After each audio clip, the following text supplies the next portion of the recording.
The first thing I saw was the way the sunlight hit the chrome of his driver. My father gripped it casually, leaning on it like a cane, laughing with his buddies. I stood a few feet away, pretending to scroll my phone, blending into the edges of his world, like I always had. Then came his voice, sharp, apologetic, dismissing me before I could even breathe. My daughter's between jobs, hasn't found her path yet. Their laughter, polite, pitying, the kind that strips flesh from bone. But then Davidson squinted, tilted his head. His voice carried like a crack of thunder. "Wait, aren't you the quantum energy CEO from yesterday's CNBC interview?" The world slowed. My father's hands slipped. The club clattered against the turf. His face drained of color. And I smiled, just barely. Because this wasn't an accident. This was the moment I'd been waiting for. I was 11 the first time I learned what my father thought of me. He stood at the head of the dining table, drink in hand, telling his friends about my brother's scholarship offers. Then he looked at me, half laughing. "And this one? She's creative, not the academic type." Everyone laughed. Everyone except me. I learned to wear silence like armor, to take every insult, every smirk, every dismissal, and forge it into fuel. He thought he was shaping me with criticism. He was wrong. He was building a weapon. By 21, I graduated top of my class.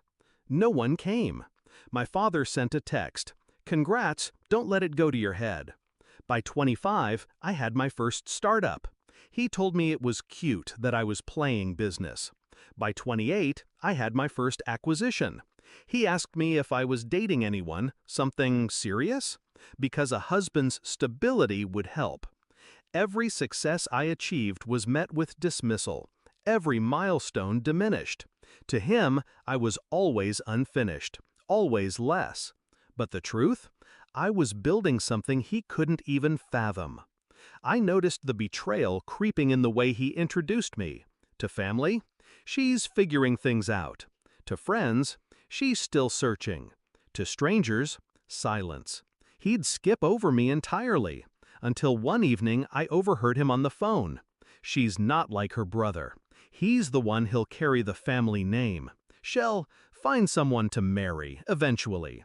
That was the night my chest burned with something cold. Not sadness, not pain. Something cleaner, sharper. I didn't want his approval anymore. I wanted him to choke on his underestimation. So I planned. Quietly, patiently. I built quantum energy in silence, while he thought I was between jobs. I built networks, partnerships, alliances. I courted investors who'd never sit at his dinner table, but would one day own the very ground he walked on. I gave no tells, no signs. I let him believe his own fiction. I let him dig his own grave with every dismissive laugh. And then came CNBC. The night before the interview aired, I didn't call, I didn't warn him. I let the world hear me before he did. I walked into that studio wearing steel disguised as silk, talking about renewable grids, partnerships with European firms, and the $1.2 billion valuation we'd just closed.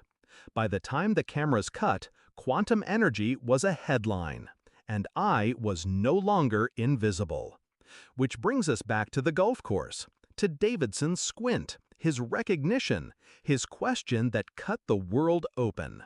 "Wait, aren't you—" My father's grip slipped. The club hit the ground. I looked up from my phone and let my eyes meet his. Not with anger, not with gloating, just calm acknowledgement. "Yes," I said, stepping forward so every one of his friends could hear. "That's me." The silence was brutal. You could hear the faint hiss of sprinklers in the distance. Davidson broke it first. "Hell of a company you've built. Your father must be proud." My father's lips parted, but no sound came out. His face crumpled into something I'd never seen before, something fragile. And I realized then, this was the moment.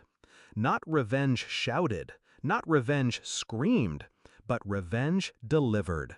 Quietly, publicly, irrevocably.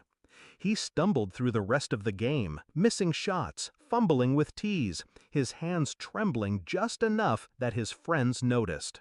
I didn't have to humiliate him further. His silence was humiliation enough. The man who always prided himself on control had lost it entirely.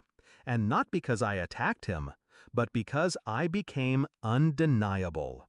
That night, he called me, his voice small. "Why didn't you tell me?" I let the question sit, let him stew in the years of dismissal. Finally, I said, "Would you have listened?" Silence. He knew the answer. I hung up before he could respond. I'm not naive. I know he'll try to rewrite the story, to claim pride where he once sowed doubt. He'll try to drape himself in my success, like a coat he never earned. But the truth? He'll never escape that golf course. He'll never forget the sting of Davidson's question, the way his friends look.